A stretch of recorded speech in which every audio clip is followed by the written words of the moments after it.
अपनी सांस्कृतिक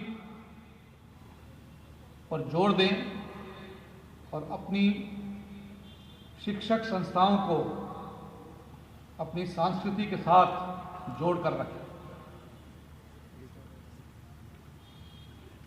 हम लोग जब स्कूल में थे, हम लोग आपसी मेलजोल के साथ अपने अध्यापकों द्वारा दी गई शिक्षा प्रणाली को हासिल करते थे। उसी के जरिए हमारी आगे की कार्रवाई होती थी। और अगर हम आज इस सफल मंच पर पहुंचे हैं तो इसका श्रेय हमारे शिक्षकों को जाता है। उसके लिए मैं उन्हें धन्यवाद देना चाहता हूं। कुछ समय पहले मैं एक किताब में पढ़ रहा था कि पश्चिमी देश में एक शिक्षक अपनी कक्षा में विद्यार्थियों को जब सबक दे रहे थे तो विद्यार्थी आपस में बातचीत कर रहे थे और उनका ध्यान जो था वो उनके अध्यापक की ओर नहीं था। कक्षा में तकरीबन 30 बच्चे थे, जिनमें से 29 बच्चे आपस में बातचीत कर रहे थे और शिक्षक की तरफ बिल्कुल ध्यान नहीं दे रहे थे। तो जब शिक्षक ने उनसे पूछा कि क्या कारण है कि जो मैं आपको पाठ्य पढ़ा रहा हूं आप उस पर ध्यान नहीं दे रहे हैं, तो बच्चों का उत्तर था कि आप जो कुछ हमें पढ़ा रहे हैं ये तो हमें गूगल बाबा भी पढ़ा देते हैं, तो हमें यहाँ की कोई ज़रूरत नहीं है। आपके द्वारा शिक्षा जो आप दे रहे हैं इसकी कोई ज़रूरत नहीं पड़ती। तो फिर शिक्षक ने बोला फिर आप स्कूल क्यों आते हैं? उन्होंने कहा स्कूल आते हैं क्योंकि डिग्री हासिल करने के लिए हमें स्कूल आना पड़ता है, गूगल बाबा डिग्री नहीं दे सकते। लेकिन उसमें एक बच्चा था जिसने कहा नहीं, मैं आपसे ही सीखना चाहता हूँ क्योंकि आपकी जो सिखलाई है उसमें समझ है।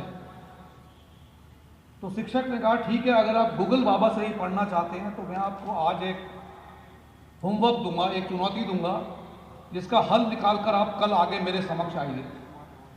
और उन्होंने बोला कि एक जो टूथपेस्ट बनाने वाली फैक्ट्री है, जो कॉलगेट का टूथपेस्ट बनाती है, उसकी जो मैनेजमेंट है, उसका जो चलाने वाले जो लोग हैं, उन्होंने देखा कि कॉलगेट टूथपेस्ट की बिक्री नहीं बढ़ रही है।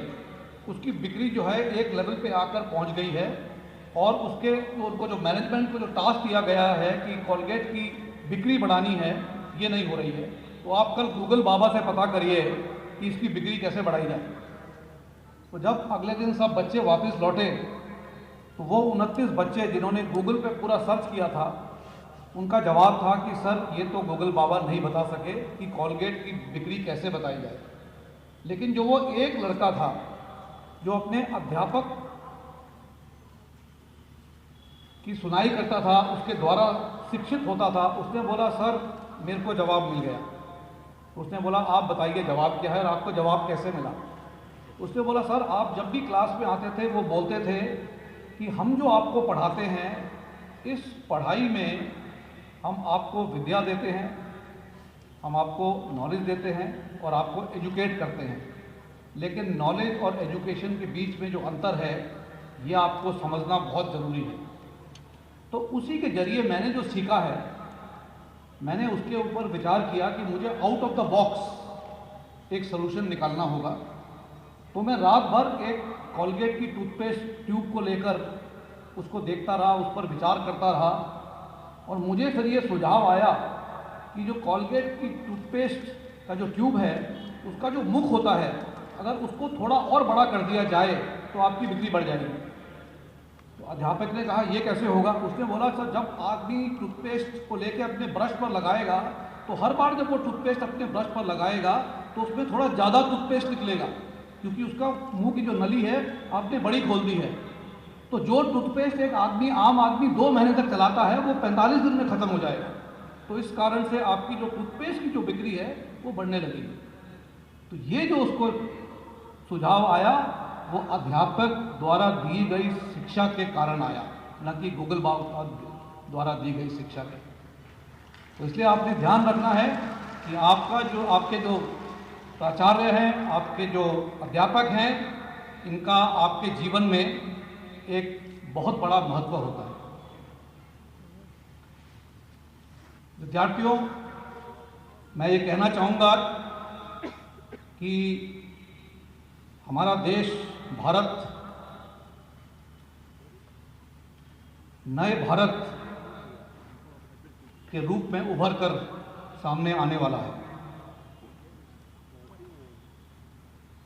आर्थिक गतिविधियों को देखते हुए, हमारी शिक्षा प्रणाली को देखते हुए, हमारी सामाजिक उन्नति को देखते हुए, शहरीकरण और जीवन में तकनीक के इस्तेमाल से जिस तरह से हमारा चाल चलन हो रहा है, हमारे देश का भविष्य एक उज्जवल भविष्य के रूप में उभर कर आने वाला है।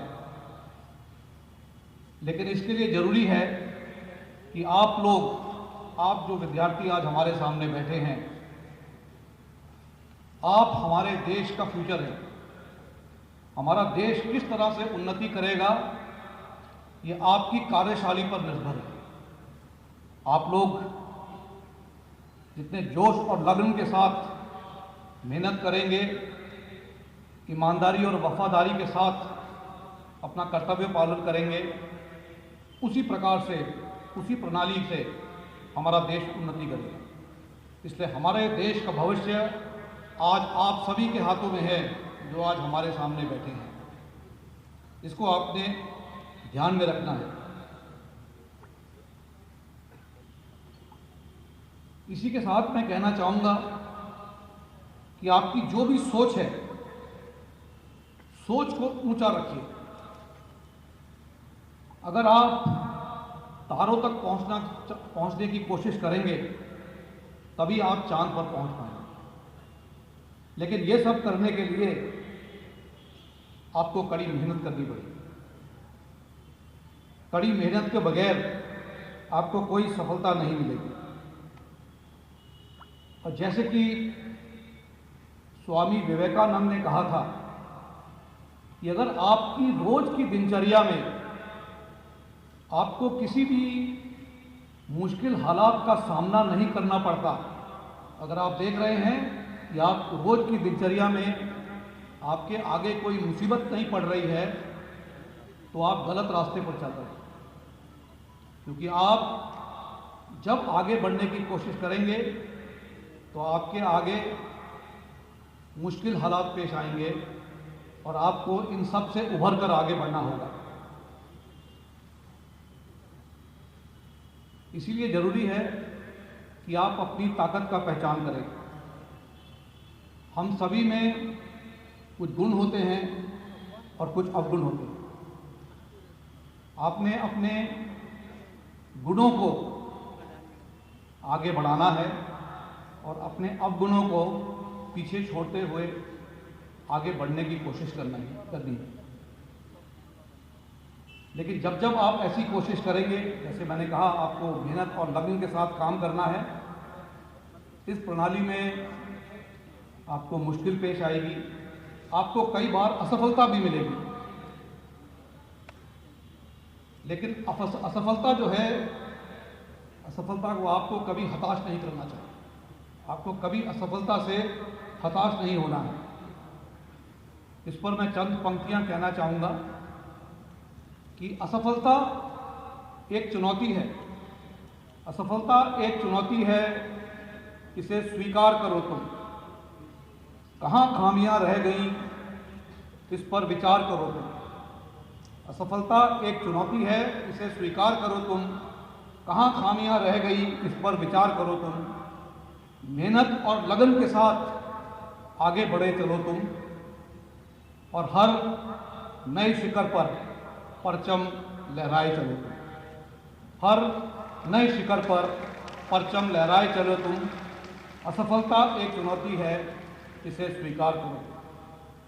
तो मेरा कहने का तात्पर्य है कि जब जब आप आगे बढ़ने की कोशिश करेंगे, आपको असफलता का भी सामना करना पड़ेगा। लेकिन ये असफलता जो है, बनिस्बत की आपको हताश करे, इसको आपको नया हौसला देकर आगे बढ़ने की कोशिश करनी ही होगी। जैसे कि हमारे पूर्व राष्ट्रपति अब्दुल कलाम ने कहा था कि अगर आप सूरज जैसी चमक चाहते हैं अगर आप अपने में सूरज जैसी चमक चाहते हैं तो आपको उससे पहले सूरज के जैसे जलना भी होगा।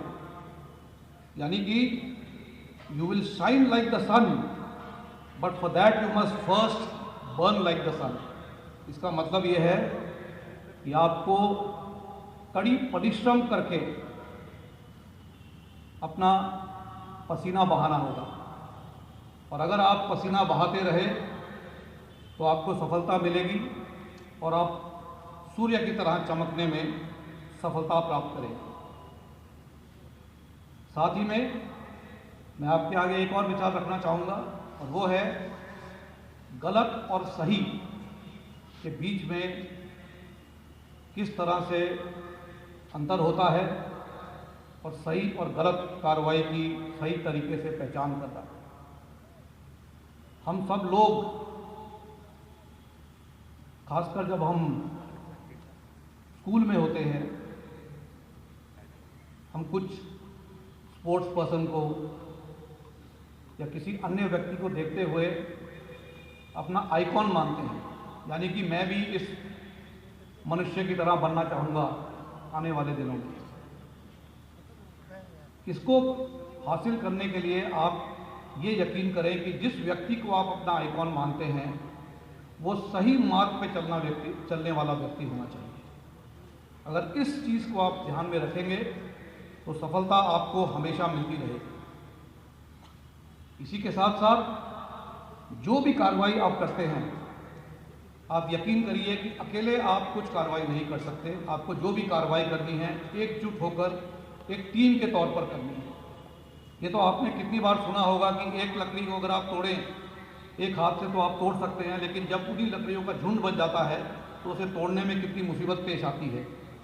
इसीलिए जब भी आप कार्रवाई करते हैं, कभी अकेले को मैं ये शब्द अपने डिक्शनरी से निकाल दें। आप जब भी कभी कोई बातचीत करते हैं इसमें हम का प्रयोग करें, क्योंकि अगर हम एक जैसा एकजुट होकर कार्रवाई करेंगे तो हम शक्तिशाली बन सकते हैं। कभी भी ये मत सोचिए कि कक्षा में अगर कोई बच्चा आगे चल रहा है तो मैं उसके साथ मुकाबला करके उसके बराबरी पे पहुंचूं। हर एक की अपनी अपनी प्रगति करने की श्रेणी होती है। जो बच्चा आगे चल रहा है उसकी कोशिश होनी चाहिए कि जो बच्चे पीछे रह गए उनको साथ लेकर मैं अपने जैसा अव्वल बनाने की कोशिश कर सकूं। तो अगर आप टीम वर्क के जरिए कार्रवाई करेंगे तो आप सदा सफलता प्राप्त करेंगे। इसी के साथ मैं यहाँ के जो आपके जो शिक्षक हैं, जो आपके जो अध्यापक हैं, उनके बारे में ये कहना चाहूँगा कि बच्चों की देखरेख, विद्यार्थियों की सफलता में आपका बहुत बड़ा हाथ होता है। हम सभी लोग जो किसी भी दर्जे पर पहुंच पाते हैं, हम अपने अध्यापकों की वजह से ही इस दर्जे को हासिल कर पाते हैं। और अगर कोई भी व्यक्ति कहता है कि मैं स्वयं अपने पैरों पर खड़ा हुआ हूं, तो मैं ये कहूँगा कि काफ़ी हद तक उसके विचार गलत है। क्योंकि हर एक व्यक्ति को किसी न किसी व्यक्ति से प्रेरणा मिलती है और उसी प्रेरणा के जरिए